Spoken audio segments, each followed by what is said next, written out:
Bienvenidos a Revista de la Universidad de México. ¿Qué tal? Como cada semana les damos la bienvenida a este programa de Revista de la Universidad de México. Hoy está con nosotros Guadalupe Curiel, directora de la Hemeroteca Nacional, directora del Instituto de Investigaciones Bibliográficas de la Biblioteca y Hemeroteca Nacionales. Y el motivo de su presencia aquí es que la Hemeroteca está cumpliendo este año su centenario. ¿Qué tal, Nacho? ¿Qué tal, Guadalupe?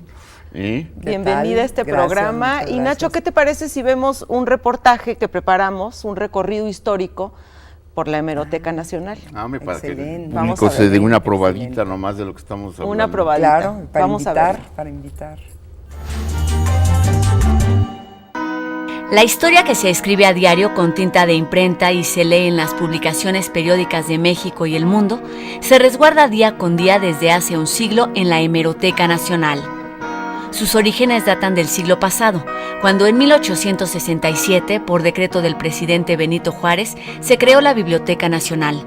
Pero fue hasta 1912 cuando comenzaron a organizarse las revistas y los diarios reunidos hasta ese entonces en la iglesia de San Agustín. Con el paso del tiempo, lo que funcionaba solo como un departamento anexo a la Biblioteca Nacional cobró tal importancia que en 1927 comenzó a recibir la atención y el apoyo económico necesario para lograr un espacio adecuado. En menos de 10 años, el 28 de marzo de 1944, se creó formalmente la Hemeroteca Nacional de México. Esta entidad, que tiene en su bitácora diaria recibir, organizar, identificar y resguardar la memoria nacional a través de las publicaciones periódicas, se encuentra junto con la Biblioteca Nacional bajo resguardo de la UNAM a través del Instituto de Investigaciones Bibliográficas desde 1967. Fue hasta 1979 cuando esos depositarios de obras antiguas y modernas ocuparon un espacio en Ciudad Universitaria al ser inaugurado el Centro Cultural. En el acervo de la Hemeroteca pueden encontrarse verdaderas joyas de nuestra historia periodística. Por ejemplo, la primer Gaceta de México, publicada en 1722, que se ubica junto con otras publicaciones en el fondo reservado, espacio donde se resguardan periódicos y revistas nacionales y extranjeros impresos entre el siglo XVII y principios del XX, mientras que el fondo contemporáneo está clasificado en periódicos de los estados, acervo de microformatos, historietas, organismos internacionales, periódicos oficiales, publicaciones extranjeras, revistas nacionales y periódicos del Distrito Federal publicados de 1917 a la fecha. Los departamentos de adquisiciones, catalogación, unidad de microfilmación, sistematización hemerográfica y servicios de información conforman ese importante cúmulo de conocimiento ordenado en estantes y anaqueles que, con algunas especificaciones, se encuentran a disposición del público para su consulta e investigación. Además del proyecto de digitalización, que ya cuenta con más de 7,000 archivos en la red. Este 2013, la Hemeroteca Nacional de México, única en el mundo, celebra 100 años de servir como un espacio público donde conviven pasado y presente, y cuyos archivos forman parte del patrimonio cultural de la nación. Bueno, pues, ¿qué les ha parecido este breve pero sustancioso recorrido por una institución que es orgullo de la universidad, del país? Híjole, yo les digo sinceramente, ahorita la doctora Curiel nos aclarará, pero yo creo que en el mundo difícilmente hay una hemeroteca como esa que tenemos y que está bajo la custodia de la Universidad Nacional Autónoma de México. Guadalupe, nuevamente bienvenida. Muchas gracias, Oye, Ignacio. pero de veras, yo creo que otra hemeroteca de ese nivel que tenemos, como la nuestra, pues no sé, pero que yo sepa, no hay otra, ¿sí? Yo no conozco ningún otro caso. Yo creo que es privativo de nuestro país. Están los ejemplos de la Biblioteca Nacional de España, de Francia, la British Library, aquí en nuestro continente, Chile, Argentina, la Biblioteca de Estados Unidos, la del Congreso de los Estados Unidos, no. Que tienen hemerotecas ahí mismo, Tienen pero no exacto. en la amplitud con la que la no tenemos como una aquí. entidad, Exacto. digamos, ¿no? O sea, cada una de estas grandes bibliotecas nacionales han desarrollado sus propias colecciones de prensa nacional, con periódicos y revistas de cada uno de los países. Pero como una entidad tal como existe en México, con su propia administración, su organización, etcétera, no la hay. Esto realmente es un producto cultural que creo que digno de enorgullecernos como mexicanos y administrado por la UNAM, que Fíjate eso es lo nomás, más interesante, ¿no? Fíjate lo más que destacado. pues ahora sí que ahí nos formamos. Cuando es. estaba la hemeroteca en San Pedro y San Pablo, ¿no? Sí, en San Pedro y San Pablo, En exactamente. la iglesia, bueno, yo ya hacía mis investigaciones, ahora sí que periodísticas, desde que estuve en preparatoria, en la universidad, Claro. y es verdaderamente maravilloso. Cuéntanos un poco este centenario, ¿qué es lo que están celebrando? Claro, bueno, qué bueno que tocas ese punto, porque yo creo que es relevante comentar que efectivamente lo que estamos celebrando en estos días es el origen de la hemeroteca, no puntualmente la creación de la hemeroteca, que esto se da hasta 1944, ya cuando la Biblioteca Nacional es administrada por la UNAM. Pero ya desde 1813, bajo la dirección de Fernández Güell, Rogelio Fernández Güell, que había sido nombrado por el presidente Madero precisamente para encargarse de la Biblioteca Nacional, él visionariamente, dura un corto periodo, hasta febrero de 1913, ¿no? Por los acontecimientos políticos. Pero me parece que fue muy visionario en el sentido de que él organiza unos materiales que se encontraban dispersos entre los libros, entre el formato del libro, que son lo que le conocemos como publicaciones periódicas, periódicos y revistas. Las organiza y les da un lugar, les da un espacio para que ahí se conserven, se preserven y se puedan prestar al servicio. Entonces, esto es lo que da origen a lo que más adelante, estamos hablando 1912 a 1944, cuando desde 1927 el presidente Plutarco Elías Calles había otorgado un presupuesto especial para el desarrollo de un departamento de periódicos y revistas que ya en 1944 se convierte en Hemeroteca Nacional. Hay una imagen muy hermosa del día de la inauguración ya de la hemeroteca. En sesión solemne. En sesión solemne. Pero aquí lo importante es que lo que da origen a esta entidad de la que hoy nos estamos sintiendo tan orgullosos es precisamente ese acto fundacional de Fernández Güell de separar los periódicos y las revistas en 1913. Y ya después, cuando se crea Ciudad Universitaria, entonces ya le asignan un propio espacio a la hemeroteca, ¿no es así? Claro, que esto ya es a finales de los 70. Con la autonomía. Con la autonomía la UNAM administra la Biblioteca Nacional, que era lo que existía, con su sección de periódicos y revistas. Es en San Agustín. Todos o muchos de nosotros pasamos por el extemplo de San Agustín, que es el primer edificio que Benito Juárez, que el presidente Juárez le otorga a la Biblioteca Nacional con el decreto de creación en 1867. ¿No? Ahí se crea. Posteriormente crece tanto esta colección de periódicos y revistas que se le da un extemplo, el de San Pedro y San Pablo, que es al que te has referido hace unos momentos, y por el cual también pues muchas personas han pasado, ¿no? Y ya cuando se crea, ya después Ciudad Universitaria y sobre todo esta parte del circuito exterior, se le construye un edificio ad hoc a la Biblioteca Nacional y a la hemeroteca. Y entonces se dan los traslados, tanto de lo que quedaba en San Agustín, del fondo reservado de la Biblioteca Nacional, como lo de lo que se convirtió en el fondo reservado de la Hemeroteca Nacional, con el edificio anexo que se inaugura como en los años 90. Y es donde están ya quedó todo aquí.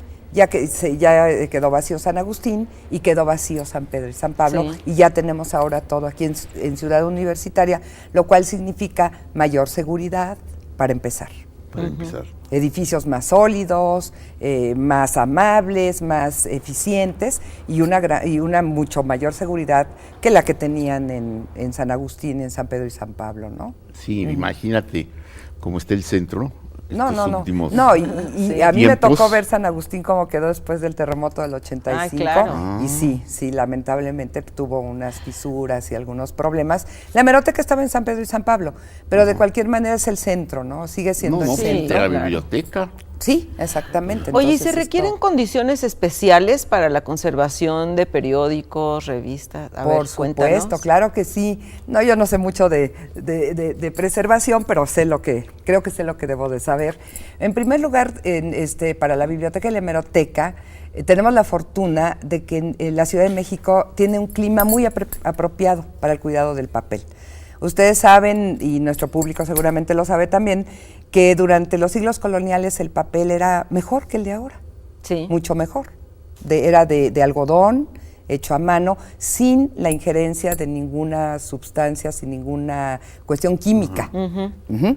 Entonces, esto ha permitido que los fondos antiguos, lo que le llamamos los fondos antiguos, que son la época colonial y hasta el siglo XIX, el papel esté mejor conservado que el papel que se produce ya a finales del siglo XIX, sobre todo a partir de 1896, Sí. con la aparición del periódico El Imparcial, que se sube a todo el desarrollo tecnológico, a una producción de papel mayúsculo, pero en detrimento del propio De la calidad y papel, de la porque ya está conservación. acidificado, Sí. se deshidrata muy rápidamente. Cualquiera de nosotros que guardemos un papel periódico en casa, no estoy hablando tanto de revistas, porque las revistas a veces, tenemos la revista de la universidad, no le va a pasar nunca nada, ¿no? Así pasa el tiempo.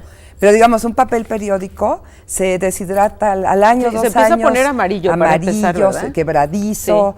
Y los conservadores y los restauradores nos han dicho que es muy difícil que haya cómo se recupere esa hidratación. Se puede detener, pero ya no puede volver a su estado original.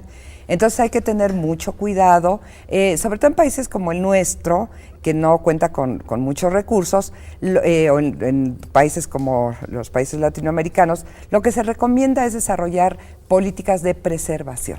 ¿Qué quiero decir con esto? Una serie de acciones que tiendan y favorezcan la preservación, lo preventivo. Sí. No esperar a que se deteriore de tal magnitud que entonces sea necesaria una intervención de restauración. La restauración es carísima, es carísima. Entonces, lo que nosotros hemos desarrollado en los últimos tiempos es precisamente una serie de programas, sobre todo en la parte de la biblioteca todavía se defiende más, los libros, pero el Los papel periódicos. periódico es tremendo. A mí el siglo XX me tiene preocupadísima, porque la manipulación es constante. Digamos, los fondos antiguos siempre tienen un poco más de restricciones para su uso y manipulación Sí. y su consulta. Hay que ser tesista, hay que reunir una serie de condiciones. Pero lo contemporáneo, que es como de 1916 a la fecha, que puede ser consultado por chicos de preparatoria en adelante, pues la manipulación de los periódicos. La hemeroteca cumple un papel social importantísimo y es un Importantísimo, lugar que sí. siempre está Sí. Bueno, fíjate con que mucha gente. yo que trabajé, hice un libro sobre la guerra del 47, Ay, sí. me verdaderamente nutrí de nuestra hemeroteca. Claro. Tú estabas ahí, estaba el maestro Vicente Quirarte. Ajá, sí, estaba ahí en la coordinación. Permitieron, me ayudaron. Sí. Me parece verdaderamente impresionante cómo está, por ejemplo, en ese tiempo había el periódico que los norteamericanos hacían, El American Star. el American Star, para Claro, contrarrestar la opinión claro. de los periódicos que en su mayoría eran contra la estancia de los Por norteamericanos. supuesto, claro. Entonces, claro. la información que da el American Star Sí. me parece fundamental para poder entender Claro. el fenómeno Sí, y claro. que es un tesoro invaluable. Sí. Y con esto le quiero decir a nuestro público que hay que apreciar Sí. realmente lo que tenemos. Claro, y cuidar, que nos ayuden a cuidar. Que nos ayuden a cuidar. Fíjate que a mí me impresiona que hay periódicos, ahora sí que, si quieres te cuento la anécdota, se las cuento a nuestro público, de una vez en la colección que teníamos del periódico Esto, voy a comentar ahora sí que un pecadito de mi querido amigo que fue Alicho Macero, vi arrancada una página de la presentación de Manolete en México. Ajá. Y entonces le dije a Alicho Macero, que era verdaderamente un bibliófilo, su casa, y era un aficionado a los toros de hueso colorado. Y le dije, es que está perdido la presentación de Manolete. Y me dijo, no está perdido, aquí la tengo. Esa. Yo no supe de eso, ¿eh? Yo espero que no haya sido el hemeroteca. A ver, después de esta revelación o acusación, mañana voy a tener otras entrevistas. Sí. Vamos a hacer una pausa. Dice, lo que no fue en mi año, no fue en tu año. Sí. No, vamos a hacer una pausa, ¿no? Yo lo entiendo, perdón. Claro. Sí, no porque lo vaya a hacer, ¿eh? Lo que ocurre es que todo esto forma parte de una memoria, ¿no? Claro, de la memoria escritural, documental, hay que pensar en el que viene mexicana. Atrás. Exactamente. Sí. Y el lugar idóneo para que todo esto se conserve y se resguarde es la Hemeroteca Nacional, administrada por la UNAM, ¿no? Claro. Que eso garantiza. Bueno, vamos a una pausa, ahorita volvemos para seguir platicando. En un momento más regresamos a Revista de la Universidad de México.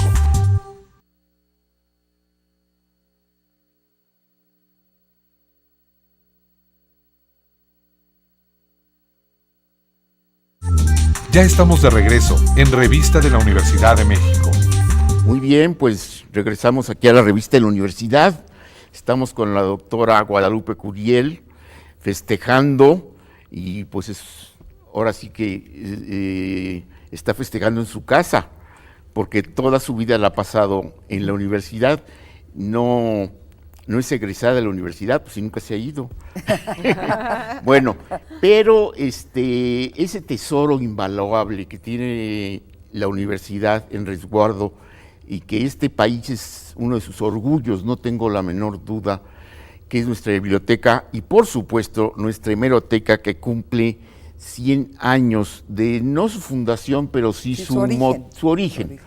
Bueno, pero hay una pregunta que creo que viene muy a cuento para que nos lo explique la doctora, porque es allí en donde está el quid del asunto, para bien y para mal, la digitalización. Fíjense, ese tema tan importante para ustedes que hacen investigaciones, el tema de la digitalización es fundamental. Porque además fuiste tú quien comenzó el proyecto de la digitalización, ¿verdad? Eso es muy Sí, cuando fui coordinadora de la hemeroteca. A ver. Estamos hablando 2001, 2002 por ahí, Ajá. sí. Gracias a la confianza que me tuvo el doctor Quirarte en aquel tiempo, se pudo avanzar. Bueno, pero es que hoy no se podría hacer de otra manera, Guadalupe. Explícanos entonces cómo está este proyecto de la digitalización, qué implica, qué beneficios tiene para el usuario. Y qué retos. Y qué retos. Y qué retos también, ¿no?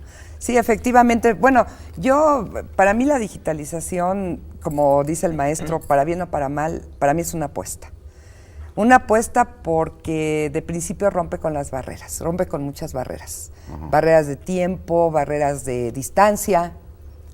Yo cuando estaba en la hemeroteca decía, bueno, la gente tiene que venir, la gente que estamos en la Ciudad de México, no hay ningún problema, la gente en la universidad, la hemeroteca está en nuestra casa, en nuestra casa, máxima casa de estudios. Pero claro, pero la gente de fuera, yo que estudié fuera, en provincia, bueno, yo pienso la gente de fuera o en el extranjero. Y esta afortunada coincidencia de una necesidad de preservación, de conservación y de difusión, que es de las misiones fundamentales de la Hemeroteca Nacional.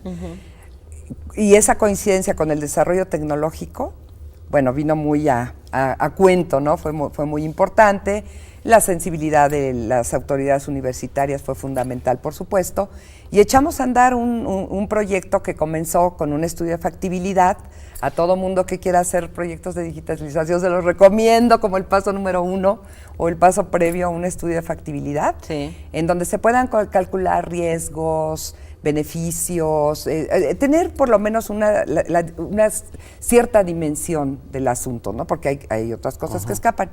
Pero bueno, por fortuna, a lo largo de estos años, el día de hoy podemos decir que la Hemeroteca Nacional de México cuenta con una Hemeroteca Nacional digital que no tiene ninguna otra biblioteca nacional en el mundo.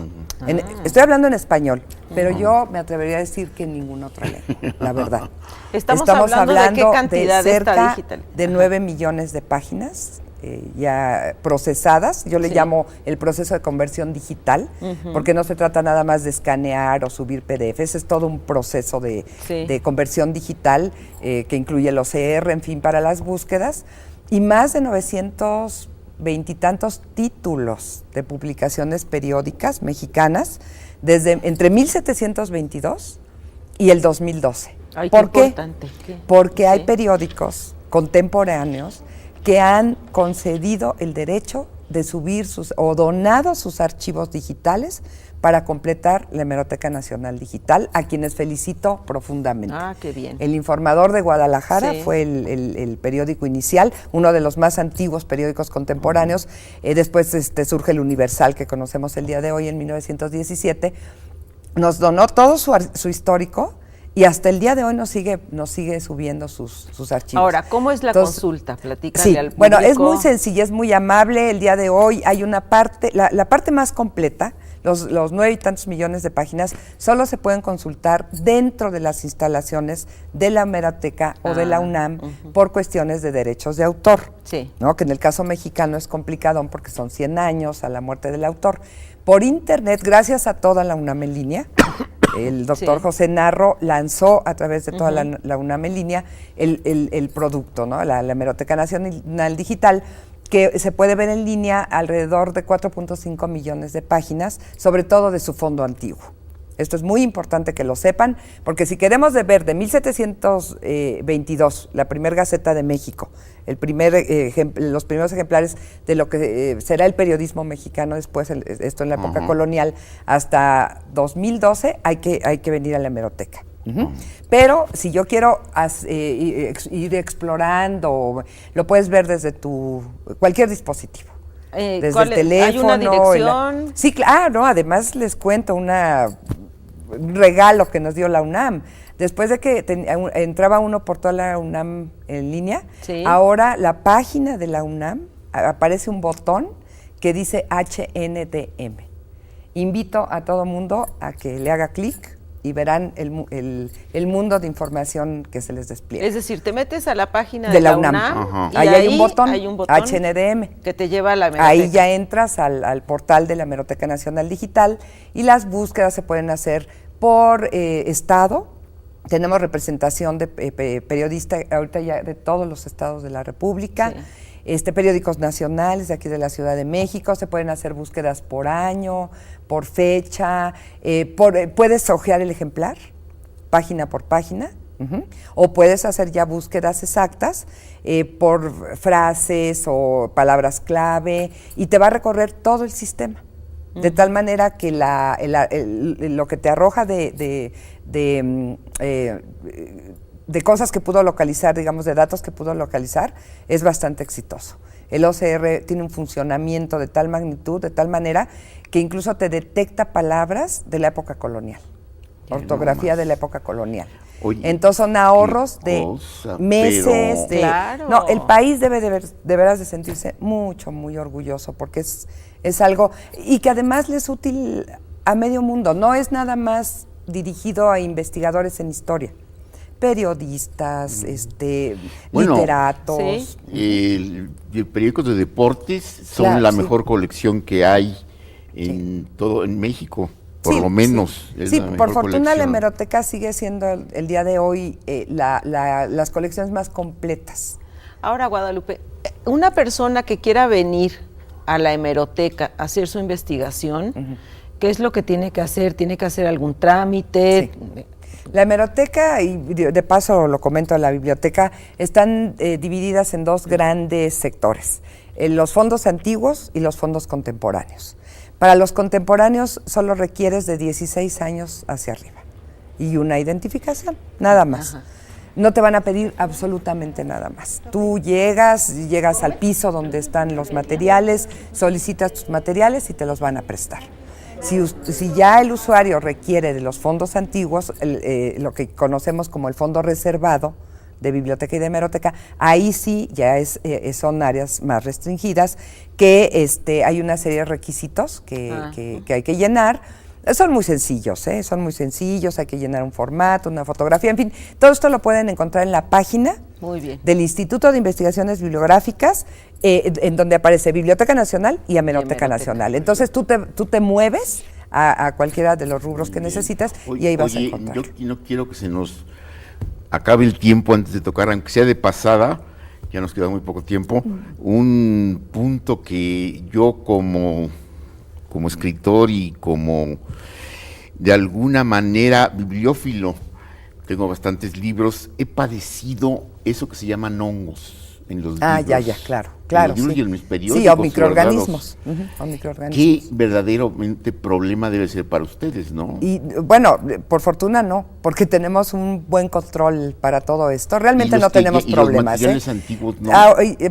Ya actualmente contamos con un laboratorio de preservación y conservación de verdad digno de una biblioteca, de una hemeroteca, con personal sumamente profesional y capacitado. Cuando se llega a detectar algo, inmediatamente se retira y se le da el tratamiento necesario. No, hasta la fecha no ha sido un problema. Realmente no ha sido un problema y tenemos un excelente monitoreo de clima. Les digo, el propio clima natural de la Ciudad de México, eso ya es bueno, de manera natural. Más aparte, todo lo demás que se hace ya de otra forma, como les digo, el monitoreo de clima, de todos estos elementos que permiten la buena salud de nuestro patrimonio bibliomerográfico nacional. Pues Guadalupe, muchas felicidades por el gran trabajo que se ha hecho en la hemeroteca, por estos 100 años. Ay, sí. Y pues vamos a tener que despedirnos ya, invitando a la gente, ¿no? Claro, Qué pena que fue tan corto, pero... Cuentan conmigo, para cualquier otra ocasión. Ya vendrás en otra ocasión para seguir platicando. Pero sí invitamos a nuestro público a que simplemente vea las ventajas y valore ese tesoro. Y que vaya a la hemeroteca, porque hay visitas guiadas, ya no nos da tiempo de explicar, pero en la página lo pueden consultar. Sí. Y pues hasta la próxima aquí en Revista de la Universidad de México. Muchas gracias. Y muchísimas gracias. Los esperamos la próxima semana en Revista de la Universidad de México.